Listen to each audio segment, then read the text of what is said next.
Does carbon-14 dating really provide a dependable way to build a worldview about the history of the Earth? Trusting it...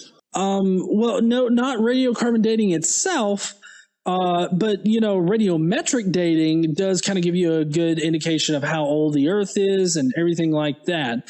Like, that kind of thing is what can inform us of our reality. Showing the reality of how old the Earth is helps you shut ridiculous shit. Like, 6,000 years ago, the Earth was formed by God in his magical God hands. Carbon-14 dating, like any form of radiometric dating, requires faith.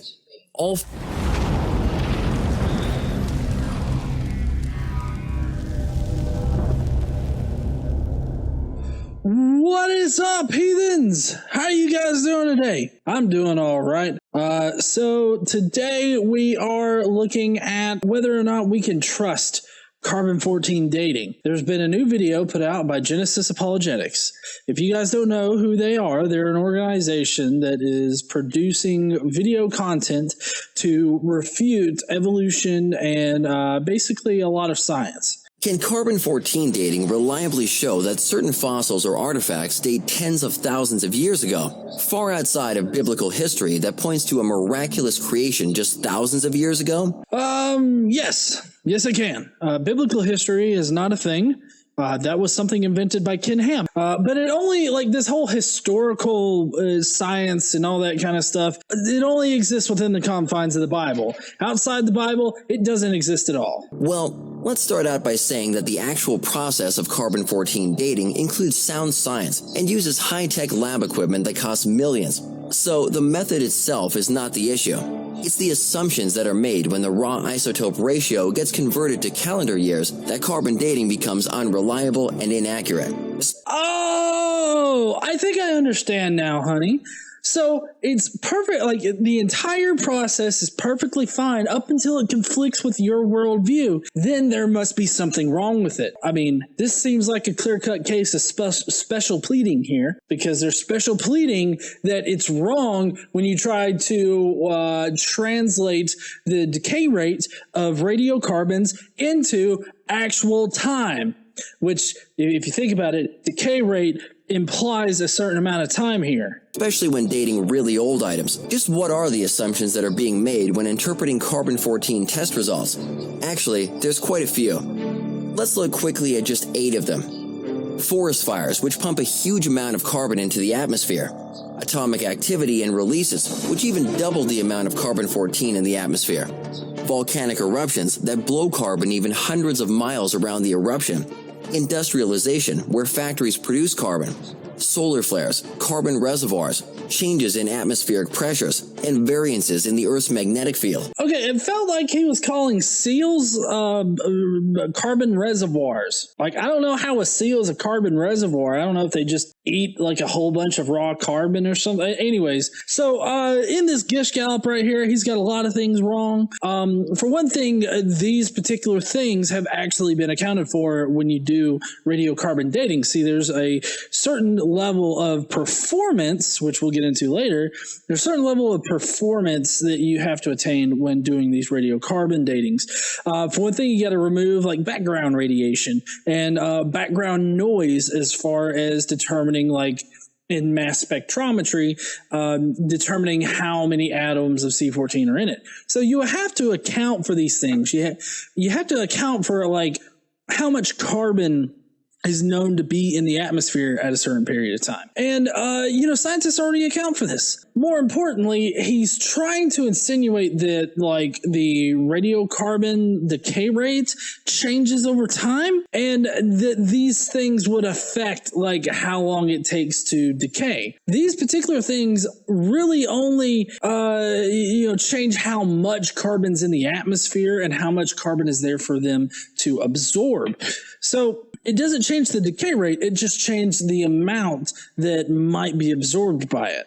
And actually, like in the instance of the radio or the magnetic field, it actually causes radiocarbon dating to date younger than what they actually are. So it actually works in favor of them to for like the magnetic field to vary, in intensity. This all just kind of boils down to like a straw man argument of saying, oh, there are these things out there that are going to muddle the radiocarbon dating method, so you can't trust them. That's not at all how radiocarbon dating works, and that way it is a straw man. Just like other types of radiometric dating, translating carbon-14 test results into calendar years requires assuming a uniform decay rate of the isotopes involved.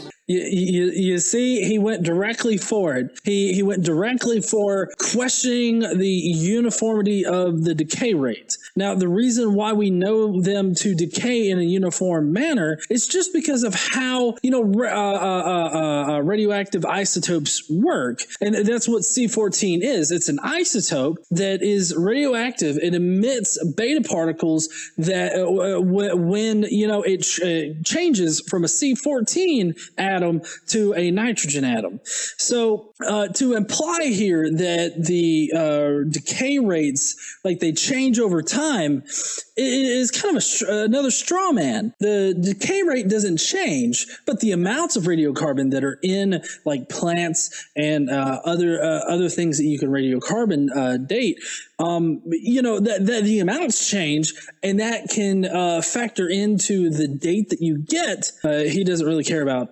facts and shit, right? But at a certain concentration when you're radiocarbon dating, it becomes indistinguishable from the background radiation or the background noise that is in the sample. So at a period of about 20,000 years, radiocarbon dating is pretty solid. When you get up to about 55,000 years, it is really shaky, and it's a lot like you're standing on a platform above a stadium and told to throw a strike. You could be very far off, or you could be right on the nose, I guess. So it really kind of depends on how old the specimen is, but generally in the scientific community, anything after 55,000 years is considered to be too old to actually date. But again, just to stress, decay rates never change, just so that we get that through. When scientists attempt to stretch the results of carbon dating back many thousands of years, are any of these assumptions being violated? Do we know about all the forest fires and volcanic eruptions that have occurred in the distant past? Atomic activity, solar flares and cycles, the Earth's magnetic field? Certainly not. Okay, so those things, like I said before, do not affect decay rates. It affects how much radiocarbon's in the atmosphere, but it actually doesn't affect the decay rates of isotopes. It doesn't at all. They're consistent. They're constant.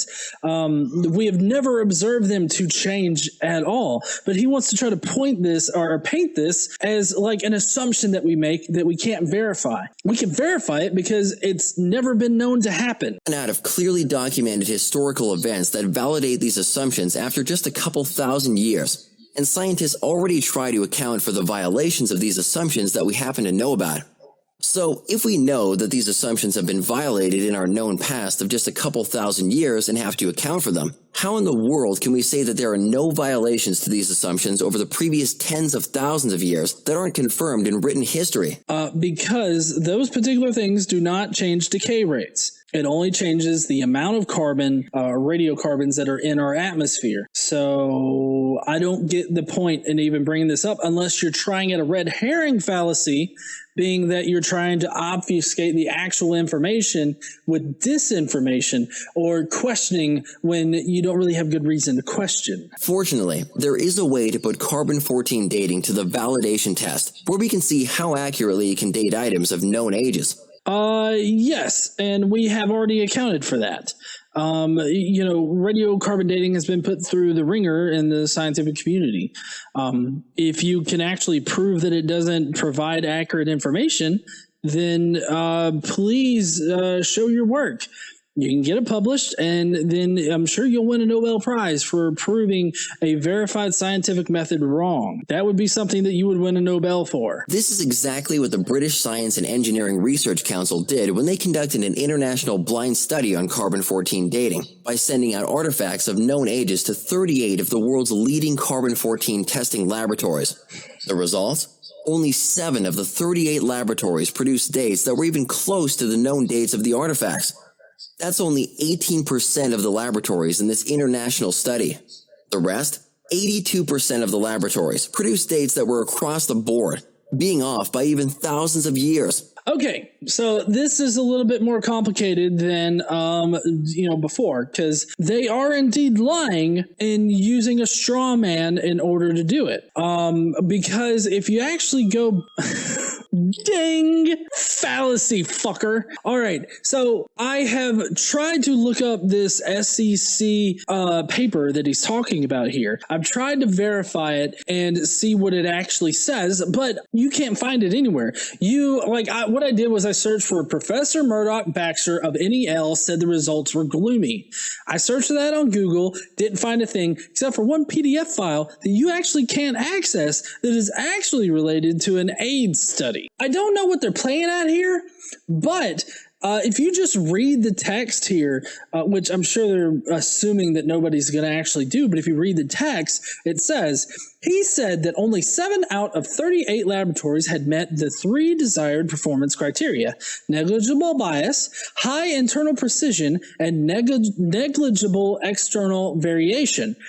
The only thing that this study actually proves is that there were shitty laboratories doing radiocarbon dating that didn't meet these performance criteria. That is the only thing that this study ever says. It never says that, most of the laboratories returned these dates and this proves that radiocarbon dating isn't reliable. It shows that those labs aren't reliable and that the ones that did meet their performance criteria produced verifiable and accurate results. You could also say that it proves that using these particular performance criteria, implementing those in your laboratory, gives you the correct dates for these known items. So this only works against their case. It's really weird when they use a straw man that actually works against them. We're across the board, being off by even thousands of years.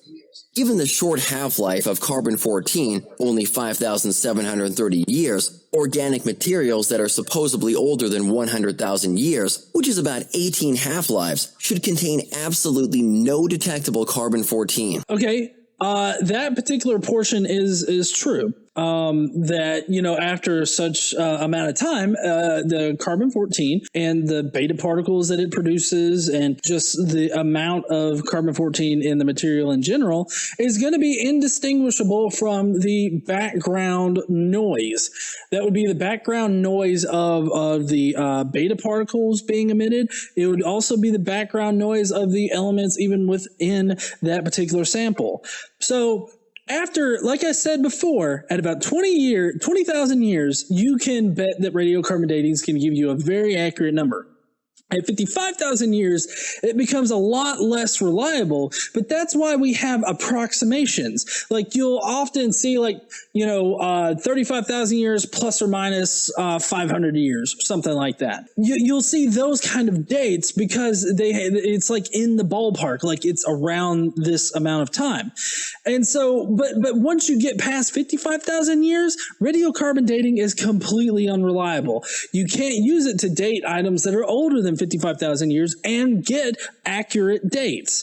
So to do that table out to 100,000 years is really ridiculous because you're not going to use radiocarbon dating in order to date things older than 55,000 years. This is a classic case of, just another straw man because, he's straw manning how the radiocarbon dating is done. Ding! However, coal, diamonds, and even dinosaur bones contain plenty of carbon-14. Okay, so you can radiocarbon date tin. Like you can take a piece of completely non-organic matter, not organic at all in its lifespan or anything like that, and you can radiocarbon date it. That's because there's background radiation, there's background C14 that contaminates the material. So like when you see this whole parts per million over there, like 0.3, 0.2, and all of that kind of stuff, these are amounts that are way too small to actually detect like how old a substance is. So they're completely misrepresenting the radiocarbon dating process. These coal samples carbon date to be between 40 and 60,000 years, but they are sandwiched between geological layers that are supposedly 34 to 318 million years old. That is correct. They would be sandwiched in there. That's because that is the point in which, the matter became trapped in order to make the coal. But over that period of time, all of the radiocarbon that would have been absorbed by the living material that created this coal, it would have dissipated. So the amount of C14 that you're actually seeing is through contamination or through, post-death absorption. So you can't use it to date those things. The way that you would date items that old is you would use something like potassium argon dating.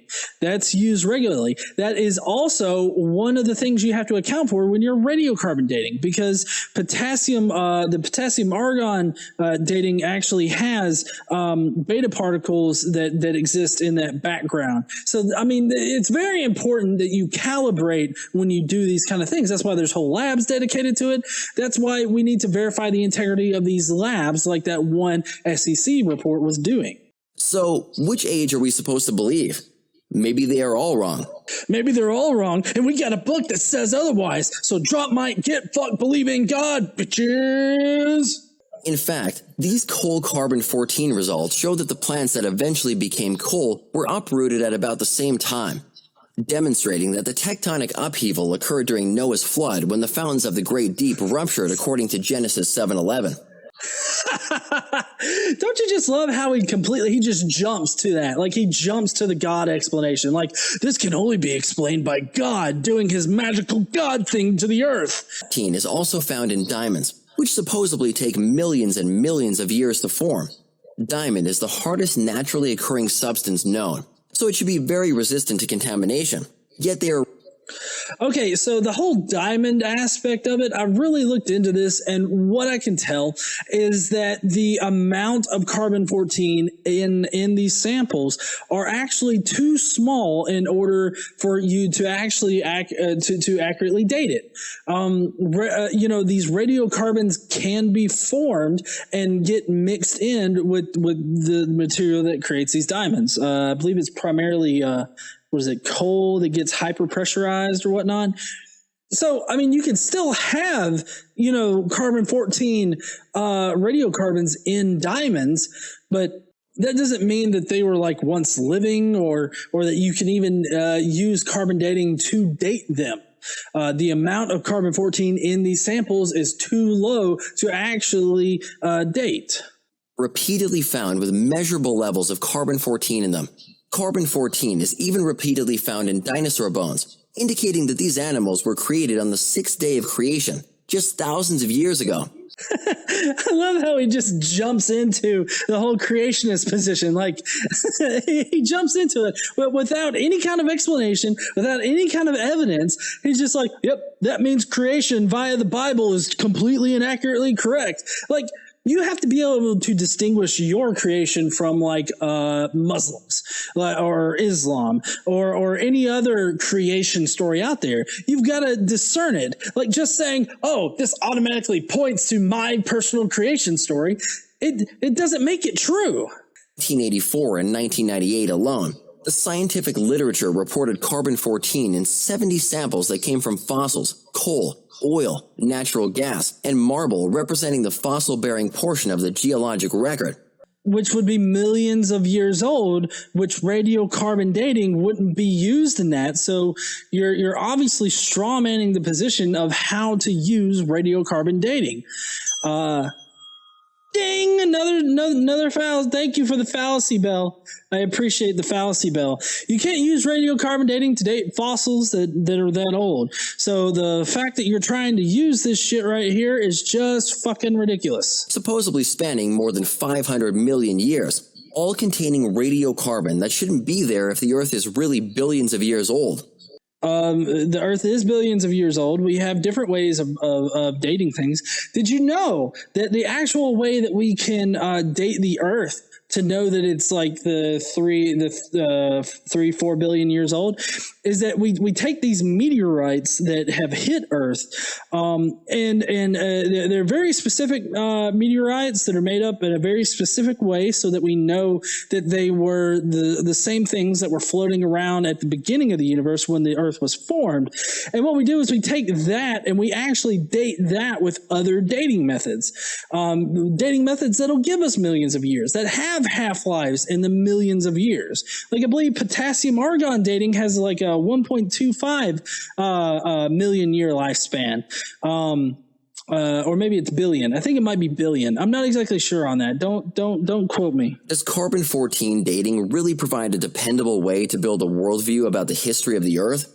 Trusting it. Well, no, not radiocarbon dating itself.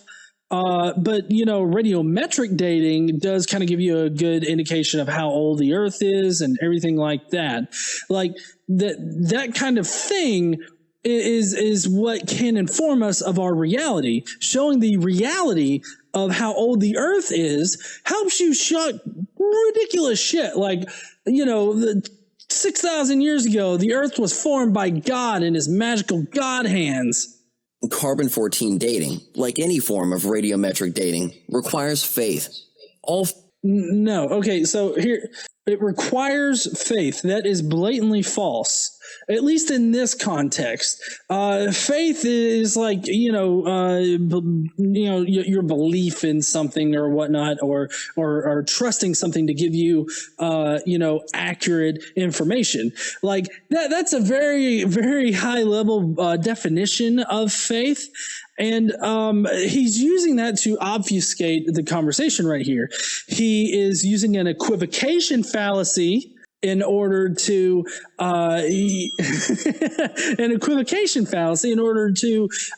confuse people, because the faith that he's talking about is non-evidential faith.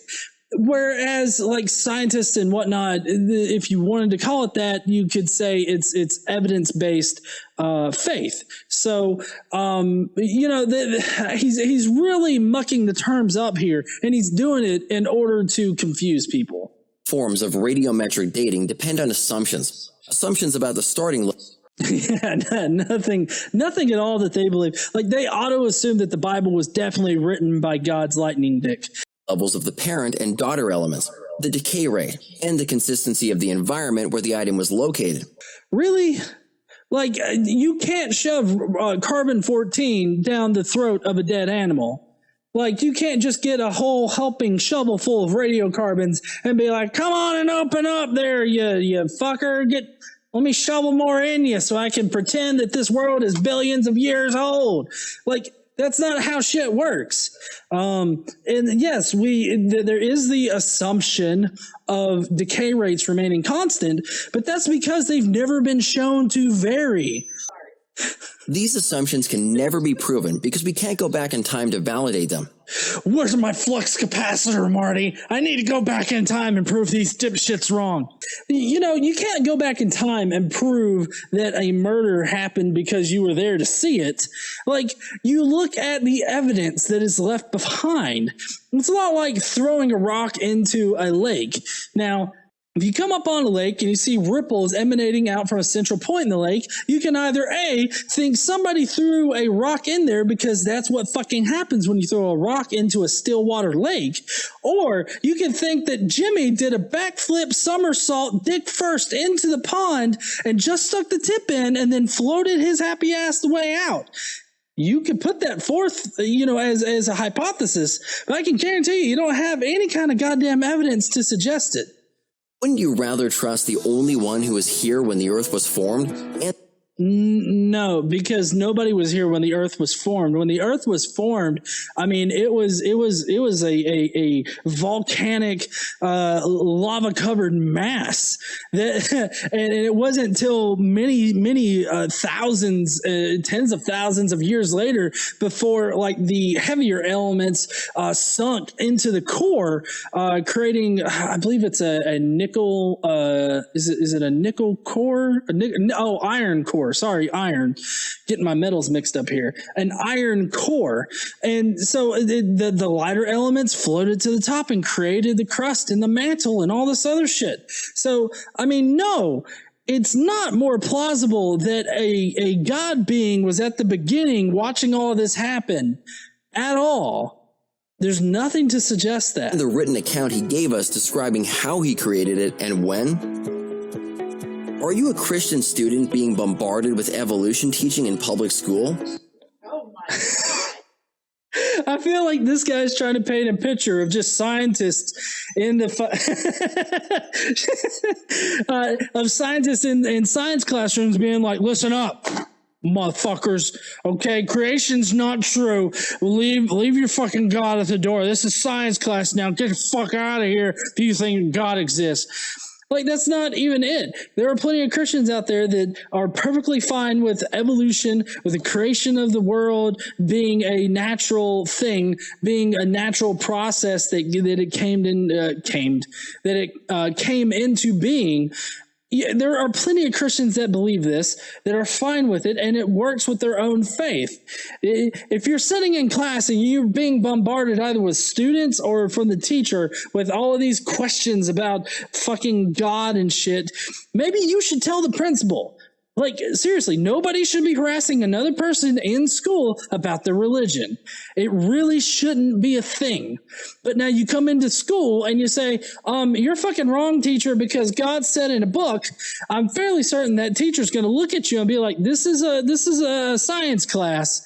It's not a religion class. And I know they're going to see that as persecution. They're going to see that as stifling their free speech or whatever like that. But it's a classroom. It's a science class. God lives outside of science. He's in the supernatural. This is a video coming from people that legit believe in fucking magic. Looking for answers about what the Bible teaches about creation, No. fossil record, dinosaurs? Download the Genesis Apologetics. Nope, don't download this shit. Nope, don't even look it up. Don't look it up. Not at all. Let's see. I appreciate everybody joining me today. I hope that you like this little coverage of it. If I did get anything wrong, please do leave the comments down below. I'm sure those that are watching live have already been doing that. I know some of you were like, this is childish. But, you know, at some point, I love to have fun with it, and that's who I am. And I get it that some people want a very dry commentary on a video and how bullshitty it is, but you're not going to get that with me. I try to be funny about it because you can only laugh at how hilariously dumb this shit is.